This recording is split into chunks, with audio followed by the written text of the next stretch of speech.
Greetings, YouTube. So I found myself pondering superpowers. In particular, I found myself thinking about the Wild Card universe by George Martin. And it occurred to me that sometimes we are most creative when we put limitations upon ourselves. So I'm going to put forth a superpower creation challenge. Come up with a superpower that meets the following criteria, or the best one you can think, or that fits those criteria, or the one you find most interesting, as long as it fits the following criteria. And there are two main criteria that must be followed. One, the power cannot enhance the user themselves. It cannot affect themselves. So no super strength, no flying, that kind of thing. Right out.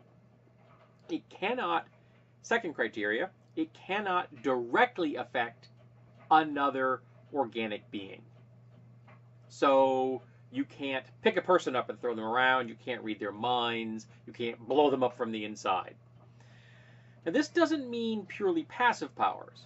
You can have active powers. You just cannot have active powers that affect the user, nor an organic target. So I started playing around with some ideas. And one of the ones that I kind of fleshed out, again inspired by a character from the Martin Wildcard series, was a guy who was a detective, and he could teleport objects. So, the superpower I think that would be really cool to have within the criteria I have described is that you can teleport an object. Depending on how strong the power is, would decide how much of an object, how large an object you could teleport based on its mass. You also could have limitations on the distance that the possessor of the power has to be from the target. For example, maybe it has to be touch. That's a real limitation. Or maybe it has to be line of sight. But you could do it through glass as long as you have line of sight. You don't necessarily have to have line of effect. Line of effect would also be another limitation. But you could also maybe have it through a live camera feed. So if you were looking at me, if I were doing a live feed, and you zapped the red bird off my shelf back there, that would be considered legitimate. And if you want to make it really powerful, have it just be from video footage, period, or from a still, so long as the object in question is still where it was when the video or still was taken. If it's been moved, you're out of luck. As far as objects that you have seen yourself, maybe you could say that you can't teleport an object unless you're looking at it, either directly or through a video or something like that, or an image in front of you. But maybe you could do it, say, I know where that red bird is. So if I am somewhere else and I decide I need that red bird with me, so long as no one has touched the red bird since the last time I saw it, maybe I can teleport that object to myself. Okay? You could also have a limitation, say, on how far you could teleport the object once you have established the distance the user is from the object. So maybe there's a limitation of a mile, 10 miles, 1,000 miles. Maybe it's planetary. Maybe it's galactic. Maybe it's universal. Just think that you could boost an object into orbit. Instantaneous lift vehicle. You are now able to move a satellite into orbit. And if you have a really large, you can maybe capacity, maybe you can move an entire space module into orbit, or supply a Mars colony, or just deliver things.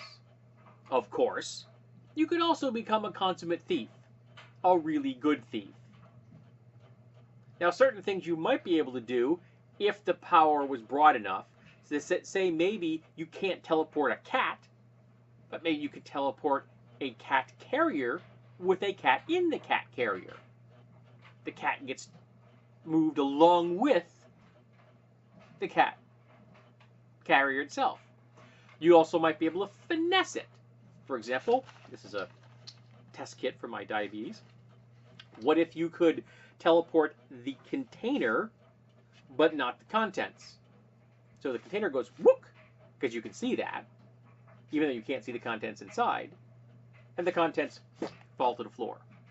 Could be useful. Maybe you could teleport a gun out of someone's hand, a cop drawing that on you, or a bad guy. Maybe you could teleport the vehicle you're in to somewhere else. Of course, you're going to have to make sure you have a landing spot that isn't going to have other people in it, so you may end up in the middle of a field somewhere and hope you're not about to drop the vehicle on top of a gopher. And you probably are going to have momentum carried. So if you're going from a point of rest, I realize that we're on a spinning sphere. We're going to be nice and say that it locks itself to the sphere, so you're not going to teleport it and the planet moving up from under you. We're just going to say if you go from here to here, you're going to go on the surface so long as that is your destination. And you don't want to be driving, because if you're driving at the time, and when you go to your new teleportation spot, you're still driving, which could be bad if you suddenly find yourself with an object in front of you. So this is just the kind of things I was playing with, and the idea of teleporting objects as an ability that doesn't affect the user nor a target. Another idea is, of course, telekinesis. You can't pick up the bad guy and throw him around, but it doesn't mean you can't pick up a truck and throw it at him. Or maybe you can pick up a car door that you're standing on. So you may not be able to fly, but you can effectively fly. You're pulling a Magneto. Magneto can't fly. Well, sometimes he can fly, but sometimes he walks on metal discs, kind of thing, you know what I mean?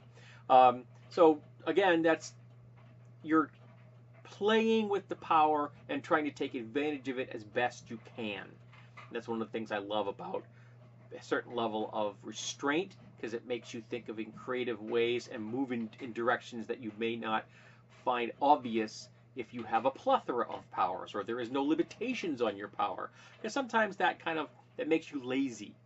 If you have a limitation, you have to figure out, okay, what can I do within this space? And that can kind of get your creative juices flowing.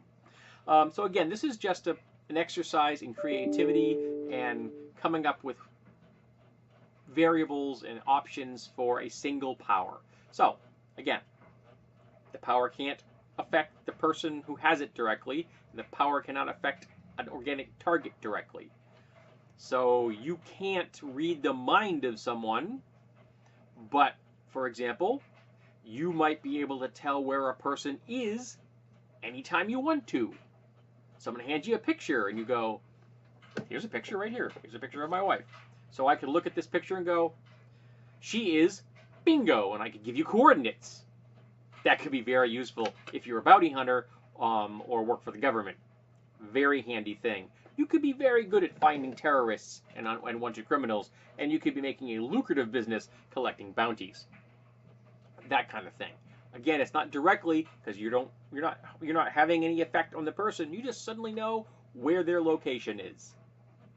Or an ability to maybe listen in on radio signals. That could be construed as maybe not being an enhancement to yourself. I'll admit that one's a little bit on the gray side. That one might be a point of argument. I don't really admit that one. But that kind of thing could be an option. I like the telekinesis one as well. I think the telekinesis kind of idea is cool. I've always kind of been a big fan of both teleportation and telekinesis. Like, they're two of my favorite psychic powers, really. I loved what Stars Without Number did with telekinesis and their psionic rules. So let's talk about superpowers and coming up with creative ideas, because we force limitations upon ourselves.